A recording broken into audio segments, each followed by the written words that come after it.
Hola, bienvenidos a casa. Recuerda que la iglesia no es un lugar, la iglesia somos todos.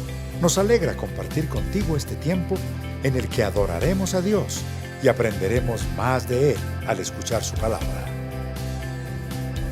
Seguimos en casa.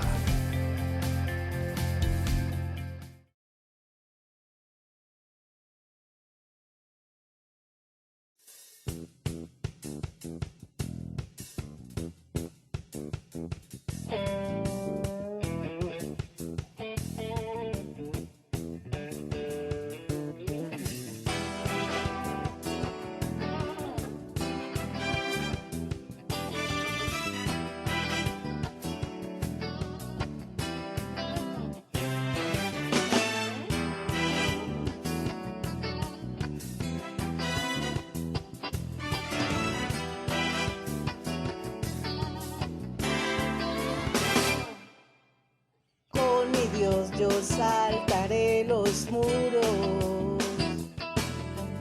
con mi Dios ejército derribaré. Con mi Dios yo saltaré los muros, con mi Dios ejército derribaré. Él adiestra mis manos para la batalla. Puedo tomar con mis manos el arco de bronce. Él es escudo, la roca mía. Él es la fuerza de mi salvación, mi alto refugio, mi fortaleza. Él es mi libertador. Con mi Dios yo saltaré los muros, con mi Dios ejército derribaré. Con mi Dios yo saltaré los muros, con mi Dios ejército derribaré. Él adiestra mis manos para la batalla. Puedo tomar con mis manos el arco de bronce. Él es escudo, la roca mía. Él es la fuerza de mi salvación, mi alto refugio, mi fortaleza. Él es mi libertador. Con mi Dios yo saltaré los muros, con mi Dios ejército derribaré. Con mi Dios yo saltaré los muros, con mi Dios ejército derribaré. Él adiestra mis manos para la batalla. Puedo tomar con mis manos el arco de bronce. Él es escudo, la roca mía. Él es la fuerza de mi salvación, mi alto refugio, mi fortaleza. Él es libertador. Él es libertador. Él es mi libertador.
está, cubierto está de luz, venció la oscuridad y tiembla su voz, y tiembla su voz. Cuán gran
Muy buenas noches a toda la Iglesia Cristiana de Casa sobre la Roca de la ciudad de Tunja.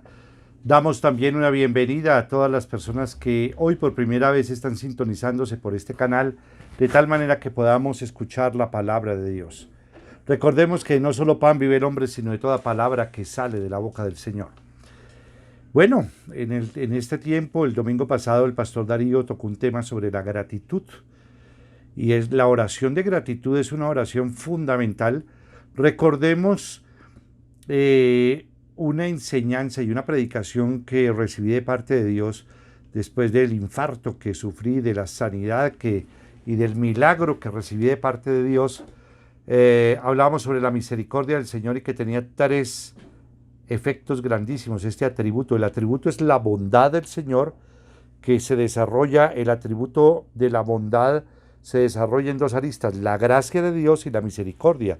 Y la misericordia busca frutos dignos de arrepentimiento. Y segundo, la gratitud, que le demos gracias a Dios en toda situación, porque esa es su voluntad en Cristo Jesús. Y tercero, comenzar una vida nueva. En el día de hoy vamos a mirar Colosenses 1 del 3 al 6. Dice, el título que precede al texto bíblico que hoy vamos a tratar, dice, acción de gracias e intercesión. Y dice la palabra del Señor, siempre que oramos por ustedes, damos gracias a Dios, el Padre de nuestro Señor Jesucristo, pues hemos recibido noticias de su fe en Cristo Jesús y del amor que tienen por todos los santos, a causa de la esperanza reservada para ustedes en el cielo. De esta esperanza ya han sabido por la palabra de verdad, que es el Evangelio que ha llegado hasta ustedes. Este Evangelio está dando fruto y creciendo en todo el mundo, como también ha sucedido entre ustedes desde el día en que supieron de la gracia de Dios y la comprendieron plenamente. Vamos a orar por esta palabra. Padre de mi Señor Jesucristo, quiero darte gracias y oro para que haya un espíritu de gratitud en nuestros corazones y en nuestras vidas, sabiendo que todo el regalo de la vida, el don de la vida es dado por Dios y todo viene de parte de Dios. Gracias, Señor, por todas las bendiciones. Gracias, Señor, aún por las pruebas, por las dificultades. Y gracias, Señor, en todo. Dices tú en tu palabra que le demos gracias a Dios en toda situación, porque esa es tu voluntad en Cristo Jesús. Te pido que me llenes con tu Santo Espíritu para proclamar tu santa palabra. Te pido que llenes con tu Santo Espíritu a cada persona que hoy nos está viendo y nos está escuchando, de tal manera que también podamos tener un corazón agradecido. Llénanos de tu presencia, llénanos con tu Santo Espíritu y permite, Señor Dios Todopoderoso, que en esta tarde todos salgamos bendecidos, en esta noche edificados con tu palabra. El título de la predicación es La gratitud, un atributo moral que solo viene de Dios. La gratitud, un atributo moral que solo viene de Dios. Es importante analizar y reflexionar de que vamos a hacer un análisis rápidamente de esta carta a Colosenses, que está catalogada como una carta cristológica, es decir, el centro de esta carta es Cristo. Mi propósito es unánime el apóstol Pablo, para explorar el inagotable tema del por qué Jesús es la imagen del Dios invisible y la suficiencia para nuestras vidas. Jesucristo es suficiente para nuestras vidas y hace parte central, el eje central de toda la carta a los colosenses. Pablo pone a Cristo el centro de todo para que en todo tenga la preeminencia. ¿A quién le damos la preeminencia? Al Hijo de Dios, a Cristo Jesús, Rey de Reyes, Señor de Señores. Y como si esta carta fuera una especie de curso de ética, Pablo nos lleva en los deberes de la vida hasta llegar al hogar y a la familia. Sin embargo, seguirá su curso para mostrarnos cómo debemos actuar en el trabajo y cómo debemos actuar con los demás. Esta es una carta bien pragmática. Es una carta llena de una variedad de imperativos con los que Pablo llama la atención a todos aquellos que están leyendo esta carta para el mejor bien de su vida. 3 de ellos resumen el énfasis de toda la carta a los colosenses. Hay un texto bíblico que está consignado en Colosenses 2:8 que dice: cuídense de que nadie los cautive con la vana y engañosa filosofía que sigue tradiciones humanas, la que está de acuerdo con los principios de este mundo y no conforme a Cristo. Colosenses 2:8. Este versículo bíblico, que es un eje dentro de la carta, tiene el propósito de estar siempre vigilante, velad, siempre vigilante, frente a aquello que nos puede desviar de lo que creemos o sustentamos.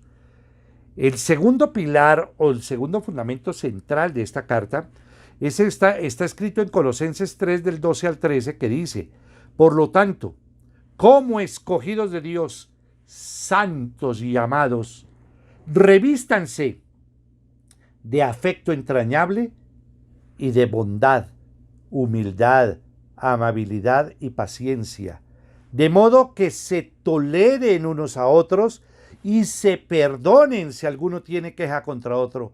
Así como el Señor los perdonó, perdonen también ustedes. Esta segunda parte y segundo eje de toda la carta de los Colosas tiene que ver con la conducta diaria acerca de cómo agradar a Dios. Y un tercer pilar de toda la carta a los colosenses está escrita en Colosenses 4, versículos 5 y 6, que dice, compórtense sabiamente con los que no creen en Cristo, aprovechando al máximo cada momento oportuno, que su conversación sea siempre amena y de buen gusto. Así sabrán cómo responder a cada uno. Colosenses 4, del 5 al 6. Esta parte de la carta a los colosenses tiene que ver con el testimonio para con la iglesia y la gente de afuera, pero también en el uso de la mayordomía cuando se habla de redimir el tiempo. ¿Por qué Pablo ora con gratitud por los hermanos colosenses? ¿Por qué un pastor debiera oír el testimonio de sus hermanos y ser agradecido? Ese es el tema que vamos a abordar en el día de hoy. Y vamos a abordarlo directamente, el primer tópico. Por la fe en Cristo de sus hermanos. Y vamos a mirar un punto A de este primer tópico. Una fe exclusiva. Y vamos a tocar un tema central que estuvimos hablando, la fe. Sin fe es imposible agradar a Dios, pero la fe es exclusiva. Y el objeto de nuestra fe es directa. El objeto de la fe es Jesucristo, no hay más. El objeto de la fe es Jesucristo. Y significa que tenemos que crecer en el conocimiento de Cristo. Y en la medida en que conocemos a Cristo, vamos a aumentar nuestra fe. El hombre, por su naturaleza, fue creado a imagen y semejanza de Dios. El hombre tiene un corazón espiritual que lo inclina obligatoriamente a una religión, sea la que sus padres tomaron o sea otra, donde fue inclinado por su propia búsqueda o simplemente porque no tuvo más elección que seguir creyendo en lo que está a su vista. Y este es el primer desafío al que enfrenta el Evangelio. Evangelio, recuerden que traduce las buenas noticias. El Evangelio cuando llega por primera vez a la vida de una persona. A esto se enfrentó el apóstol Pablo cuando comenzó su trabajo en la ciudad de Colosas. Poner la fe exclusiva en Cristo demandaba para esta gente dejar los pensamientos donde ellos se consideraban los autócratas de la sabiduría. No seas sabio en tu propia opinión. Ninguna otra cosa penetra sus mentes. Recuerden que engañoso es el corazón del hombre y vana es nuestra sabiduría, la sabiduría humana. Verdaderamente la verdadera sabiduría es la que viene de Dios.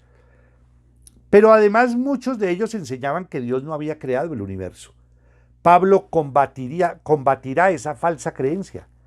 También teníamos los ateos, los ascéticos y los libertinos incontrolables. ¿Sabe usted lo que era sacar a una persona de este mundo para que pusiera exclusivamente su fe en Cristo? Es lo mismo que en este siglo XXI. Los seres humanos están llenos de filosofías. La gente cree que es sabia en su propia opinión.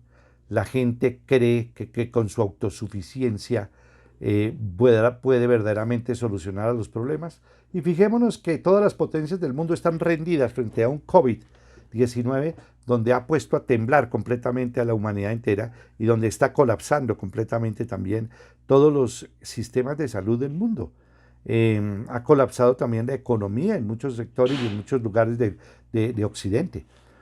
¿Y quién tiene la solución? La tiene Dios. Tenemos que buscar a Dios de todo corazón. En esto consiste la fe exclusiva. Es renunciar a todo lo que hasta ahora he creído y donde me ha apoyado por Jesucristo, para que Jesucristo sea la razón de mi amor, la razón de mi adoración exclusiva, vista en una consagración totalmente hacia Él. Por eso el ser humano tiene que consagrarse completa y absolutamente a Jesús. Además de ser una fe exclusiva, entró a un punto B de este primer tópico, es una fe que crece. La fe tiene que crecer. Una de las preguntas que siempre está latente en todo lo que se define un seguidor de Jesucristo es ¿qué se entiende por la fe? La Biblia nos da una definición de la fe, cuyo más alto significado es revelarnos algo que es cierto, pero algo que no se ve. Por eso Hebreos 11.1 nos recuerda, ahora bien, la fe es la garantía de lo que se espera, la certeza de lo que no se ve. En el caso de nuestra fe en Jesucristo, ninguno de nosotros le ha visto como lo vieron sus discípulos. Sin embargo, fue el mismo Jesús que dijo en Juan 20:29, porque me han visto, han creído. Le dijo Jesús, dichosos los que no han visto y sin embargo creen. Entonces la fe que no se ve tiene que ser una fe que se siente y por consiguiente es una fe que crece. Uno de los ejemplos que Jesús usó para este tipo de fe tuvo que ver con la ilustración de la semilla de mostaza. Siendo la más pequeña de todas las semillas, germinaba y crecía tanto que los pájaros hacían nido en sus ramas. Marcos capítulo 4 del 30 al 34 nos dice, también dijo, ¿con qué vamos a comparar el reino de Dios? ¿Qué parábola podemos usar para describirlo? Es como un grano de mostaza. Cuando se siembra en la tierra, es la semilla más pequeña que hay. Pero una vez sembrada, crece hasta convertirse en la más grande de las hortalizas y echa ramas tan grandes que las aves pueden anidar bajo su sombra. Y con muchas parábolas semejantes les enseñaba Jesús la palabra hasta donde podían entender. No les decía nada sin emplear parábolas, pero cuando estaba a solas con sus discípulos les explicaba todo. Cuando comparamos esta fe incipiente en nuestras vidas, debemos estar conscientes que ella debe crecer. Por eso tenemos que aprender a vivir por fe. Aquí hay un punto tremendo y es si su fe ha crecido o no. Si usted verdaderamente ya da pasos de fe en todas las áreas, en el matrimonio, en su relación primero con Dios, en su relación con su pareja, en relación con sus hijos, en relación con el trabajo. Y la fe tiene que haber crecido. Si tu fe no ha crecido, algo está sucediendo. Y hay gente que mientras está bien, aparentemente parece que su fe estuviera muy firme y estable, pero vienen las adversidades y vienen las dificultades y flaquea la fe. Si flaqueó tu fe no ha crecido. Y la gran pregunta es si tu fe ha crecido. Y realmente la fe se prueba en las dificultades. Se prueba, así como dicen, como el oro se prueba en el fuego para sacar las impurezas. La fe de un creyente se prueba en las dificultades, en las adversidades, en las oposiciones, en los momentos difíciles, en los momentos de tristeza, en los momentos de apatía, en los momentos de crisis. Ahí es cuando aflora la fe. Y ahí es donde nos vamos a mirar si tu fe ha crecido o no ha crecido. Hay gente que quiere abandonar la iglesia, quiere abandonar al Señor, quiere abandonar todo, tirar todo a la borda. La gran pregunta es ¿en quién está fundamentada tu fe? En mi relación con Cristo es donde esa fe que no se ve debe sentirse más. Por lo tanto, mi fe en Él y ahora con Él debe llevarme a una experiencia viva y de tal comunión que cada día crezca. Mi fe en Cristo no debe ser la misma que la primera que tuve cuando vine a Él. Si no es así, mi fe se quedó en el pasado y no creció. además de ser una fe exclusiva y una fe que crece, debe ser una fe que salva. Cuando hablamos de esta fe, lo primero que descubrimos es que no nace sola, sino que tiene un autor. Hebreos 12:2 dice, fijemos la mirada en Jesús, el iniciador y perfeccionador de nuestra fe, quien por el gozo que le esperaba, soportó la cruz, menospreciando la vergüenza que ella significaba, y ahora está sentado a la derecha del trono de Dios. Y lo otro que descubrimos es que la fe salvadora parte del principio de oír la palabra de Dios, de acuerdo con lo que dice Romanos 10:17. Así que la fe viene como el resultado de oír el mensaje, y el mensaje que se oye es la palabra de Cristo. Ese fue el informe que Pablo recibió de su discípulo Epáfras acerca de la congregación. Cuando oraba, le agradecía a Dios porque ellos pusieron su fe en Cristo para su salvación. En la carta va a combatir a aquellos que se habían metido en la iglesia y estaban confundiendo y arrastrando a los hermanos a que cambiaran de parecer con respecto a esa fe que les había hecho salvos. Y es que la gente puede tener fe en muchas cosas. Y de hecho, hoy hay gente que pone la fe en la fe, pero de ninguna manera es para la salvación. La gratitud por la fe de aquellos hermanos era porque ella incluía la confianza en la obra de nuestro Redentor, pero también el reconocimiento que Jesucristo es la cabeza de la iglesia, por quien Él también dio su vida. ¿Cómo sé que mi fe puesta en Cristo me salva? Pablo nos dice en Efesios 3, 16 al 19, le pido que, por medio del Espíritu, y con el poder que procede de sus gloriosas riquezas, los fortalezca a ustedes en lo íntimo de su ser, para que por fe Cristo habite en sus corazones. Y pido que, arraigados y cimentados en amor, puedan comprender junto con todos los santos cuán ancho y largo y alto y profundo es el amor de Cristo. En fin, que conozcan ese amor que sobrepasa nuestro conocimiento para que sean llenos de la plenitud de Dios. Cristo mora en nuestros corazones, llegando a ser Él nuestra esperanza de gloria. Y entro a un segundo tópico, por el amor demostrado hacia los demás. Y vamos a mirar un punto A de este segundo tópico. Un amor que abarca a todos, un amor que se extiende hacia los demás. Colosenses 1:4b dice, y del amor que tienen por todos los santos. Hay muchas cosas que despiertan la gratitud en un pastor cuando analiza el estado espiritual de su iglesia, pero ninguna de ellas llena más su corazón cuando ve que sus miembros hay un amor visible y real los unos por los otros. La otra cosa que Pablo oyó de los colosenses fue del amor que teníamos por todos los santos. Un estudio de toda la carta nos muestra el énfasis que el apóstol Pablo le da a los colosenses como a sus santos, pero no cualquiera, sino los santos en luz. Colosenses 1:12 dice, dando gracias con alegría al Padre, Él los ha facultado para participar de la herencia de los santos en el reino de la luz. Entre los hermanos había un amor donde ninguno quedaba fuera de un ambiente de gracia. Muchas cosas les pueden faltar a la iglesia, pero si ella carece de amor fraternal, del amarse en los unos a los otros, se convertirá en un club donde se ven eventualmente, pero nadie sabe de las necesidades de los otros por esa misma carencia. Sin embargo, la iglesia donde reina un amor colectivo, donde nadie queda fuera de esa relación fraternal, es una iglesia robusta, entusiasta, creciente y que levantará acciones de gracia debido por cuanto hay en ellos un amor no fingido. Romanos 12, 9 al 10 dice, el amor debe ser sincero.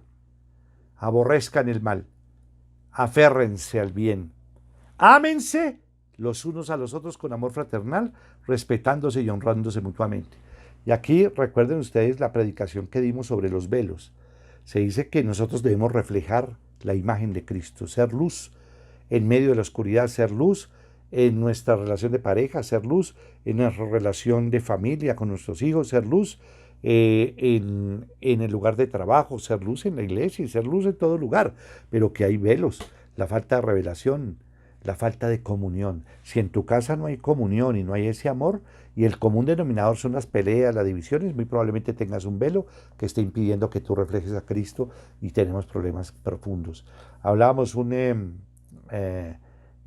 tercer velo, que era el velo de la falta de confesión de pecados, y el cuarto velo es la falta de misión en la vida. La gran comisión es una misión para todos y debe ser imperativo para nuestras vidas. Por eso tenemos que reflejar a Cristo, y si no se está reflejando a Cristo y si no hay amor verdaderamente los unos por los otros, algo está sucediendo. Y esto es bueno para replantearlo. Sin embargo, la iglesia donde reina un amor colectivo, pues lógicamente se va a manifestar ese amor. Esa clase de amor fue la que demandó el Señor cuando dijo en Juan 13:35, de este modo todos sabrán que son mis discípulos, si se aman los unos a los otros. B, de este segundo tópico, un amor aprendido por el ejemplo. Qué bonito este punto. Un amor aprendido por el ejemplo. ¿Cómo van a aprender a sus hijos a amar? Viendo cómo tú amas a Dios, viendo cómo amas a tu esposa, tratándola con cariño, con afecto, con buenas palabras, diciéndole qué bonita estás, consintiéndola, ayudándole. Los hijos van a ver el trato que el padre le da a su relación con Dios y el trato que le da a su esposa. Cuando ellos ven ese ejemplo, verdaderamente ellos van a aprender a amar y a aprender de que Cristo está morando verdaderamente en nosotros. Un amor aprendido por el ejemplo. ¿Qué ejemplo estás dando en tu hogar del amor de Cristo? Colosenses 1:7 dice, así lo aprendieron de Epafras, nuestro querido colaborador y fiel servidor de Cristo para el bien de ustedes. Cuando revisamos el amor que se tenía en los colosenses, Pablo reconoce que había alguien entre ellos que contribuyó para que en la iglesia reinara esa atmósfera, a pesar de las amenazas a las que estaba siendo sometidos. Un siervo llamado Epafras se había constituido en modelo y ejemplo de ese amor. Pablo los elogió diciendo que era amado por él. Pero ¿quién era Epafras para haber logrado que la iglesia le imitara en este asunto de amarse mutuamente? Bueno, además de ser reconocido como un siervo del apóstol Pablo, en quien deposita una gran confianza, Epafras era un hombre con un corazón pastoral que había llenado a la iglesia con la gran influencia de su amor y su gran interés por el bienestar de sus hermanos. Observe cómo hay dos textos que nos dan una revelación de la influencia de Epafras que ayudó en ese amor fraterno. Colosenses 4, del 12 al 13 dice, les manda saludos Epafras, que es uno de ustedes. Este siervo de Cristo Jesús está siempre luchando en oración por ustedes, para que plenamente convencidos se mantengan firmes, cumpliendo en todo la voluntad de Dios. A mí me consta que Él se preocupa mucho por ustedes y por los que están en la Odisea y en Hierápolis. Hay algo interesante en esto. Pablo no conocía a los hermanos de Colosas, pues no fue su fundador, pero conocía a Epafras, quien, con su gran amor por los hermanos, llegó a ser como el aceite que lubrica todas las relaciones entre ellos. El nombre de Epafras significa amable y atrayente. Por lo tanto, la iglesia aprendió este tipo de carácter. Necesitamos hombres como Epafras, que sean modelos para el amor entre los hermanos. Y además de ser un amor que es manifestado por el ejemplo, como el ejemplo de Epafras, es qué ejemplo estás dando en el hogar, qué ejemplo estamos dando a nuestros hijos, qué ejemplo estamos dando cuando vas manejando el carro, qué ejemplo estás dando en el trabajo, qué ejemplo estás dando en todo momento, a cada instante. ¿Cómo son tus pensamientos? ¿Cómo son tus palabras? ¿Cómo son tus acciones? Importante. Ahora vamos a mirar un punto C de este segundo tópico. Un amor derramado. Un amor derramado por el Espíritu. Colosenses 1:8 dice, fue Él quien nos contó del amor que tienen en el Espíritu. Otra influencia que contribuyó al amor fraternal no fingido entre los hermanos de Colosa fue la obra del poder del Espíritu Santo. Entre las virtudes de Epafras estuvo su humildad. Una persona humilde. ¿Eres tú orgulloso, prepotente, soberbio o eres humilde? Él se aseguró en darle el crédito al Espíritu Santo por el amor que reinaba entre los hermanos. Y es el Espíritu Santo el encargado de traer dentro de la iglesia y dentro de tu casa, dentro de tu hogar, dentro del trabajo, dentro de la universidad y donde tú te relaciones, la verdadera unidad, la verdadera armonía, el verdadero avivamiento y poder para hacer la obra de Dios. Repito, la verdadera unidad, la verdadera armonía, el verdadero avivamiento y el poder para hacer la obra de Dios. Pablo nos va a decir en Romanos 5:5, y esta esperanza no nos defrauda, porque Dios ha derramado su amor en nuestro corazón por el Espíritu Santo que nos ha dado. Que el amor ha sido derramado en nuestros corazones por medio del Espíritu. Iglesia, cuando una vida está llena y gobernada por el Espíritu Santo, el resultado no puede ser otro sino el de una real convivencia. Y por eso la gran pregunta es qué convivencia está, y si el Espíritu Santo está morando en ustedes. De la cantidad, la pandemia ha generado que hay una cantidad de parejas que se están divorciando. ¿Por qué no hay convivencia? ¿Por qué no se toleran los unos a los otros? ¿Por qué se tratan mal? ¿Por qué esa violencia? ¿Por qué esa división? ¿Por qué esos enojos, esas iras? Cuando debería primar la tolerancia, debería primar el perdón, debería primar la humildad, debería primar el amor. Pero aquí es donde tenemos grandes cosas para analizar y reflexionar si es que el Espíritu Santo está morando en mí. No significa que no haya dificultades, no significa que no haya enojos, no significa que haya momentos difíciles. Lo más importante es que prevalezca el amor de Cristo entre todos ustedes y apliquemos y nos sometamos al amor de Jesús. En la acción de gracias que comenzó desde Colosenses 1:3, cuando dice, siempre que oramos por ustedes, damos gracias a Dios, el Padre de nuestro Señor Jesucristo, termina mencionando a la tercera persona de la Trinidad. Pablo sabía que los colosenses se amaban en el Espíritu. Colosenses 1:8 dice, fue Él quien nos contó del amor que tienen en el Espíritu. El único que podía producir un verdadero amor entre los creyentes es el Espíritu Santo. Gálatas 5:22 dice, en cambio, el fruto del Espíritu es amor, alegría, paz, paciencia, amabilidad, bondad, fidelidad, amabilidad, bondad, dominio propio. Contra tales cosas no hay ley. Considérense que no es un amor basado en simpatía o en conocimiento, sino un amor que nace del Espíritu Santo. La gran diferencia. Y entro al tercer tópico, ya finalicemos este punto. Por la esperanza segura que nos aguarda. Lo mirábamos el domingo pasado, en la predicación del domingo, ese momento y ese evento tan crucial y tan terrible, cuando comenta la historia precisamente de ese tormenta que se convirtió en un huracán, cuando dice que llevaban 14 días sin ver el sol ni las estrellas, y dice, perdimos toda esperanza de tener salvación. Perdieron toda esperanza. No salía el sol, no salían las estrellas, un viento huracanado les hizo perder la esperanza. Que no pierda la esperanza, porque si Dios está con nosotros, ¿quién contra nosotros? Entonces vamos a mirar este último punto, por la esperanza segura que nos aguarda. Es una esperanza guardada en el cielo. Colosenses 1:5 dice, a causa de la esperanza reservada para ustedes en el cielo, de esta esperanza ya han sabido por la palabra de verdad, que es el Evangelio, las buenas nuevas. Hay mucha gente que define su esperanza como un mero optimismo por la vida, como un triunfalismo o con ciertos eventos que uno deseara que sucedieran. Para el momento cuando estamos predicando, ya pasó, en los Estados Unidos acaban de tener una reñida competencia por su nuevo presidente y ante los resultados algunos han quedado decepcionados.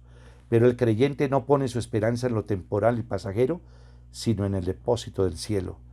Pablo dice que eso está guardado. Ningún lugar en el mundo será seguro para guardar el tesoro más grande que poseemos, como lo es el cielo. Mateo 6, del 19 al 21 dice, no acumulen para sí tesoros en la tierra donde la polilla y el óxido se destruyen y donde los ladrones se meten a robar. Más bien acumulen para sí tesoros en el cielo, donde ni la polilla ni el óxido carcomen, ni los ladrones se meten a robar, porque donde esté tu tesoro, allí estará también tu corazón. ¿Qué es lo que nos da seguridad de esta esperanza? Pablo nos va a decir aquí mismo que nuestra esperanza se haya definido en Cristo mismo. Colosenses 1:27. A estos Dios se propuso dar a conocer cuál es la gloriosa riqueza de este misterio entre las naciones, que es Cristo en ustedes, la esperanza de gloria. Por esta esperanza entendemos la salvación ya efectuada. En Romanos 8:24 dice, porque en esa esperanza fuimos salvados. Pero la esperanza que se ve ya no es esperanza. ¿Quién espera lo que ya tiene? Pablo nos dirá que fuimos salvos en esperanza. Y en Romanos 8:25 dice, pero si esperamos lo que todavía no tenemos, en la espera mostramos nuestra constancia. Nos dice que, si bien es cierto que eso no lo vemos, aquello lo aguardamos con perseverancia o con paciencia. Frente a lo temporal y pasajero de la vida tenemos ya las arras del Espíritu. Segunda de Corintios 1:23 dice, nos selló como propiedad suya y puso su Espíritu en nuestro corazón como garantía de sus promesas, como el anticipo de lo que nos espera. B, el punto B de este tercer tópico, es una esperanza asegurada por la palabra. Recuerden que el cielo y la tierra pasará, pero la palabra del Señor jamás nunca pasará. Colosenses 1, del 5 al B dice, de esta esperanza ya han sabido por la palabra de verdad que es el Evangelio. Entonces, ¿qué es lo que nos da la certeza que esa esperanza es distinta a la que nos ofrece lo temporal y pasajero? Pablo nos dice que esta certeza es dada por la palabra verdadera del Evangelio. La palabra de los hombres no siempre es verdadera. De hecho, en algunos casos no es de fiar. Recuerden, engañoso es el corazón del hombre y maldito el hombre que confía en el hombre. No confíes en el hombre, confía en Dios. Pero hay una gran diferencia con la palabra de Dios. Si ella lo dice, será cierto. Toda ella es pura, limpia, santa, porque sale de la boca de Dios. La palabra nos ha revelado a la persona de Cristo, quien vino para mostrarnos el reino de los cielos y por su obra en la cruz nos trasladó del reino de las tinieblas a su propio reino. Así que esta esperanza ha sido anunciada por el Evangelio y en consecuencia todo lo que ella nos ha dicho de Jesús, su muerte, su resurrección, su ascensión y su segunda venida, toda, absolutamente toda es cierta. Pablo hace la salvedad que hablamos de una palabra verdadera, así como hay un evangelio verdadero. Ha habido un evangelio falso que trae confusión entre los creyentes y hace más hijos del infierno a aquellos que se alejan por ser falso. Para un hijo de Dios, la esperanza del cual hablamos es viva, siendo lograda por la resurrección de los muertos. Primera de Pedro 1:3 dice, alabado sea Dios, Padre de nuestro Señor Jesucristo, por su gran misericordia, nos ha hecho nacer de nuevo mediante la resurrección de Jesucristo para que tengamos una esperanza viva. La esperanza del creyente es su mayor consuelo. Conclusión. El comienzo de esta carta no podía ser más interesante. Pablo lo hace dando gracias a Dios, cosa que hace siempre, la gratitud. Todos los días debemos levantarnos y darle gracias a Dios. Y no solamente darle gracias a Dios por tu vida, sino por las personas también. Por todas las personas a quien se dirige. Como dijimos, Pablo no fundó esta iglesia, por lo tanto no conocía a los hermanos de esa iglesia. Sin embargo, no era necesario esto porque había un informante llamado Epafras que lo tenía al tanto de cómo andaba la iglesia. Hubo 3 cosas que oyó Pablo de ellos, de lo que hizo un gran motivo de acción de gratitud: la fe, el amor y la esperanza. Pablo ha hablado de lo mismo en otros pasajes. Primera de Corintios 13:13 dice, ahora pues permanecen estas 3 virtudes, la fe, la esperanza y el amor, pero la más excelente de ellas es el amor. Primera de Tesalonicenses 1:3 dice, lo recordamos constantemente delante de nuestro Dios y Padre a causa de la obra realizada por su fe, el trabajo motivado por su amor y la constancia sostenida por su esperanza en nuestro Señor Jesucristo. Miren qué cosa tan tremenda. La obra realizada, ¿por qué? Por la fe. El trabajo motivado, ¿por qué? Por el amor. Y la constancia sostenida por su esperanza en nuestro Señor Jesucristo. Ojo con esto, la obra realizada, el trabajo motivado y la constancia sostenida por la esperanza en nuestro Señor Jesucristo. En 1 Tesalonicenses 5:8 dice, nosotros que somos del día, por el contrario, estemos siempre en nuestro sano juicio, protegidos por la coraza de la fe y del amor y por el casco de la esperanza de salvación. Pero es aquí donde vemos un orden correcto de estas tres virtudes que son un resumen del andar cristiano. Hubo una fe en el pasado cuando le abrimos nuestro corazón a Cristo. Esa debe ser una fe viva, que se mueve, se desarrolla, que crece en Cristo. El amor por los santos es lo que nos sostiene en el presente y es el complemento de la fe, pero también de la esperanza, porque el amor todo lo espera. El amor a los santos es la fe con obras de la que nos habla Santiago. Y la esperanza es lo que nos mueve al futuro glorioso y nos recuerda del tesoro que tenemos en el cielo. Estas tres virtudes son inseparables: la fe, la esperanza y el amor. Un auténtico cristiano debe tenerlas, pero solo una de ellas permanecerá: el amor. Que el amor a Dios, que el amor a su cónyuge, que el amor a sus hijos, que el amor a su familia, que el amor a la iglesia de Jesucristo, que el amor aún por sus enemigos sea lo que realmente nos distinga como iglesia del Señor.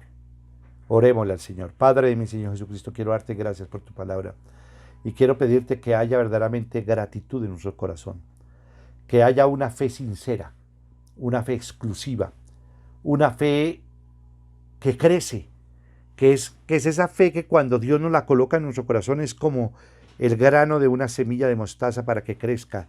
Y dice que es la más grande de todas las hortalizas donde las aves vienen a anidarse, porque es inmensamente grande, porque crece. Oro porque verdaderamente no solamente nos llenemos del amor de Cristo, sino reflejemos el amor de Cristo a todas las personas, aún a tus enemigos. Oremos por la esperanza, porque nuestra esperanza está puesta en el Señor.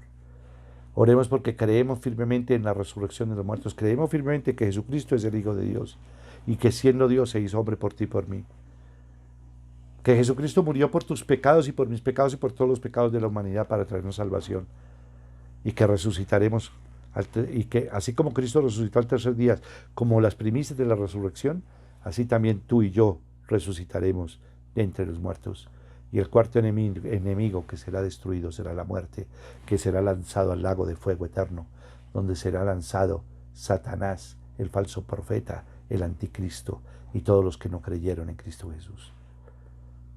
Oro verdaderamente porque reflejemos el amor de Cristo y porque creamos en Él y tengamos un corazón de gratitud.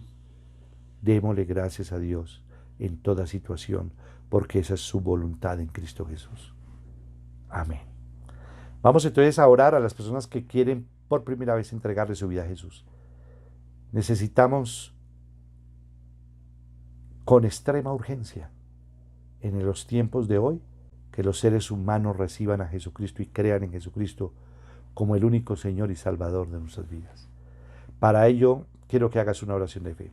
Repite conmigo: Padre de mi Señor Jesucristo, en esta hora y en este momento yo confieso con mi boca y creo en mi corazón que tú, Señor Jesucristo, siendo Dios, te hiciste hombre por mí. Yo confieso con mi boca y creo en mi corazón que tú, Señor Jesucristo, moriste en la cruz del Calvario y cargaste en tu cuerpo y en la cruz con todos mis pecados y con todos los pecados de la humanidad para traerme salvación y vida eterna. Yo confieso con mi boca y creo en mi corazón que tú, Señor Jesucristo, resucitaste el tercer día conforme a las Escrituras por el poder de Dios. Padre de mi Señor Jesucristo, en esta noche te abro las puertas de mi corazón. Y al abrirte las puertas de mi corazón, Padre bendito del cielo, yo confieso que he pecado delante de ti, que te he desobedecido, que he sido rebelde, que he sido ingrato, que muchas veces ha habido en mi corazón incredulidad. Y te confieso todos mis pecados y te pido, Padre, que me perdones y que me limpies de todo pecado y de toda mancha. Señor Jesucristo, yo te pido que entres en mi vida y entres en mi corazón, para que te conviertas en mi único Señor y mi único Salvador. Hazme conforme a tus propósitos y envía a mi corazón y a mi vida a tu Espíritu Santo para poder rechazar lo malo y caminar en tu voluntad. Gracias, Señor Jesucristo, por esta nueva vida que me das y por esta salvación que me brindas. Amén. Vamos entonces ahora a orar por todas las personas que diezman y ofrendan en la iglesia, por todas las personas que hacen sus donaciones para el sostenimiento de la iglesia y el sostenimiento de los hogares. Que Dios les bendiga grandemente. Oremos. Padre de mi Señor Jesucristo, que se cumpla conforme está escrito en tu palabra, que haya alimento en tu casa, que abras las ventanas de los cielos, que derrames bendiciones hasta que sobreabunden, que tú reprenderás al devorador, es decir, a la langosta, que todas las naciones nos llamarán bienaventurados y que seremos tierra deseable. Y tú, Señor Jesucristo, nos recuerda que no basta con diezmar, es necesario que seamos justos los unos con los otros, misericordiosos los unos con los otros y fieles al Señor, porque esto era necesario hacer: la justicia, la misericordia y la fidelidad, sin dejar de hacer aquello, es decir, sin dejar de diezmar. Bendice, Señor, a cada persona que diezma y ofrenda, en el nombre de Cristo Jesús. Amén y amén. A toda la iglesia, el centro de nuestra vida debe ser Cristo.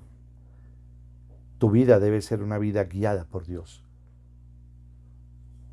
Que verdaderamente haya estas tres virtudes en el eje del cristianismo que agradan a Dios: la fe, la esperanza y el amor. Tres virtudes, y la que nunca desaparecerá será el amor. Y el amor es una persona, se llama Jesús. La naturaleza de Dios es el amor. Llenémonos de Jesús, porque esta humanidad caída está necesitada del amor de Cristo. A todos ustedes, los amo en Cristo Jesús. No se olviden, de no solo pan vive el hombre, sino de toda palabra que sale de la boca del Señor. Que Dios les bendiga. Los amo en Cristo Jesús. Bendiciones para todos.